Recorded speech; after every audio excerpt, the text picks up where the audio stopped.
तो आज मैं आपको एक अनोखी रहस्यमय कहानी सुनाऊंगा। अगर आप चैनल पर नए हैं तो अभी सब्सक्राइब कर ले, क्योंकि यह मेरा दूसरा नया चैनल है। तथा कहानी पूरा देखे, अंत में एक अनोखा रहस्य छुपा है। धन्यवाद। तो सुनिए। प्राचीन समय की बात है। एक नगर में कुमुद नाम की एक छोटी सी बालिका रहती थी। कुमुद के पास रहने को छोटा सा झोपड़ा था और वह वन से फूल चुनकर माला बनाती थी। उसका मन महादेव में ऐसा लगा था कि वह हर फूल को चुनने से पहले उससे अनुमति मांगती थी। उसी नगर में एक बहुत बड़ा उद्यान बगीचा था, जिसके मालिक वैभव को अपनी दुर्लभ फूलों की किस्मों पर बहुत अभिमान था। उसके पास सुगंधित गुलाब, चमेली और केसर के ऐसे फूल थे जो छोटी इनकी महक कोसों दूर तक जाती थी। वैभव रोज स्वर्ण के थाल में अपने सबसे सुगंधित फूल सजाकर महादेव के मंदिर ले जाता था। एक दिन कुमुद को वन में कोई सुंदर फूल नहीं मिला। बहुत खोजने के बाद उसे झाड़ियों के पीछे एक छोटा सा मटमैले रंग का जंगली फूल मिला। उस फूल में कोई सुगंध नहीं थी और वह दिखने में भी बहुत साधारण था। कुमुद ने उसे बड़े प्यार से उठाया और कहा, मेरे सखा महादेव, आज मुझे कोई सुंदर फूल नहीं मिला, पर इस नन्हे फूल में मुझे आपकी सादगी दिखती है। क्या आप इसे स्वीकार करेंगे? जब कुमुद मंदिर पहुंची तो वहां सेठ वैभव पहले से मौजूद था। उसने कुमुद के हाथ में वह गंधहीन और साधारण फूल देखा तो हंसकर बोला, अरे ओ लड़की, इस बदसूरत और बिना खुशबू के फूल को महादेव पर चढ़ाकर उनका अपमान मत कर। देख मेरे इन फूलों को, जिनकी सुगंध से पूरा मंदिर महक रहा है। कुमुद की आंखों में आंसू आ गए। उसने वह फूल शिवलिंग के एक कोने में चुपचाप रख दिया और दूर खड़ी हो गई। वैभव ने बड़े अहंकार से अपने सुगंधित फूल शिवलिंग पर ढेर कर दिया। छोटी ये तभी एक विचित्र घटना घटी। वैभव के उन कीमती फूलों से अचानक ऐसी दुर्गंध आने लगी कि मंदिर में खड़े लोगों का दम घुटने लगा। पुजारी और भक्त मंदिर से बाहर भागने लगे।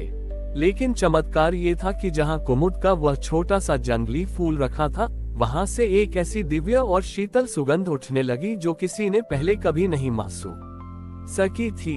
तभी शिवलिंग से महादेव साक्षात प्रकट हुए। उन्होंने वह साधारण सा फूल अपने मस्तक पर धारण किया।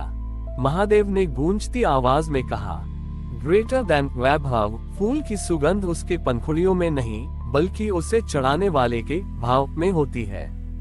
तुम्हारे फूलों में अहंकार की गंध थी, इसलिए वे मुरझा गए। कुमुद के इस फूल में करुणा और समर्पण की सुगंध थी। मेरे लिए वह फूल सबसे श्रेष्ठ है जो दूसरों को छोटा दिखाए बिना खुद को समर्पित कर दे। Greater than. वैभव का सिर शर्म से झुक गया। उसे समझ आया कि परमात्मा को दिखावे की महक नहीं, आत्मा की शुद्धि प्रिय है।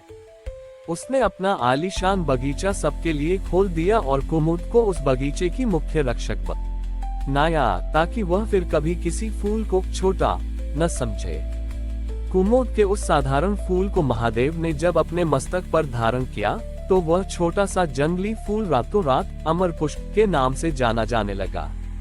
लेकिन कहानी में एक नया मोड़ तब आया जब उस राज्य के राजा चंद्रभान को इस चमत्कार की सूचना मिली। राजा चंद्रभान एक खोजी स्वभाव के व्यक्ति थे। उन्होंने कुमुद को राजदरबार में बुलाया और पूछा, बालिका, यदि भाव ही सब कुछ है तो क्या महादेव किसी भी वस्तु को स्वीकार कर सकते हैं? क्या वे केवल एक मानसिक विचार को भी ग्रहण कर सकते हैं? उद्धरण चिन्ह। कुमुद ने सरलता से उत्तर दिया, महाराज, महादेव भावग्राही हैं। वे वस्तु नहीं, उसके पीछे छिपी भावना को देखते हैं। राजा ने कुमुद की परीक्षा लेने का निर्णय लिया। उन्होंने घोषणा की कि वे एक अदृश्य पूजा का आयोजन करेंगे। राजा ने भव्य मंदिर के गर्भगृह को पूरी तरह खाली कर दिया। न वहां कोई शिवलिंग था, न मूर्ति और न ही कोई धूप दीप। राजा ने नगर के विद्वानों को बुलाया और कहा, आज हम बिना किसी वस्तु के महादेव की पूजा करेंगे।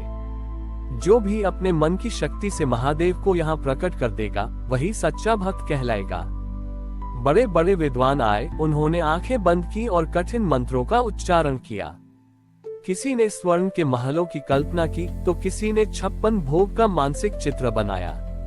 पर मंदिर का वह खाली गर्भगृह वैसा ही सूना रहा। घंटों बीत गए पर कोई संकेत नहीं मिला। अंत में कुमुद की बारी आई। कुमुद ने कोई मंत्र नहीं पढ़ा, उसने बस अपनी आंखें बंद की और उस क्षण को याद किया जब वह वन में उस छोटे से जंगली फूल को देखकर रो पड़ी थी। उसने अपने मन में कल्पना की कि वह स्वयं एक तुच्छ धूल का कण है जो महादेव के चरणों की धूल बनना चाहता है। जैसे ही कुमुद के मन में यह अकिंचन भाव, पूरी तरह शून्य होने का भाव जागा, उस खाली गर्भगृह के बीचों बीच से एक अद्भुत प्रकाश फूट पड़ा। वह प्रकाश धीरे धीरे एक आकृति लेने लगा। लोगों ने देखा कि वहां कोई पत्थर का शिवलिंग नहीं, बल्कि प्रकाश का एक शिवलिंग, ज्योतिर्लिंग स्वयं प्रकट हो गया था। सबसे आश्चर्यजनक बात यह थी कि उस प्रकाश लिंग के ऊपर वही छोटा सा जंगली फूल तैर रहा था जिसे कुमुद ने पहले चढ़ाया था। महादेव की वाणी गूंजी, ग्रेटर देन चंद्रभान विचार तब तक केवल कल्पना है जब तक उसमें मैं अहंकार जीवित है। विद्वानों ने अपनी पूजा में अपनी शक्ति और ज्ञान को चढ़ाया, इसलिए मैं प्रकट नहीं हुआ। कुमुद ने अपनी शून्यता चढ़ाई। जहां मैं समाप्त होता है वहीं महादेव प्रारंभ होते हैं। ग्रेटर देन राजा चंद्रभान का संशय मिट गया। उन्होंने उस खाली मंदिर का नाम शून्य धाम रखा। उस दिन से यह परंपरा शुरू हुई कि लोग वहां जाते तो थे, पर हाथ में कुछ लेकर नहीं। वे वहां केवल बैठकर अपने भीतर के शोर और मैं को त्यागने का प्रयास करते। कुमुद ने सिखाया कि सच्ची सुगंध फूलों में नहीं, बल्कि उस हृदय में है जो खुद को ईश्वर के सामने पूरी तरह खाली कर देता है।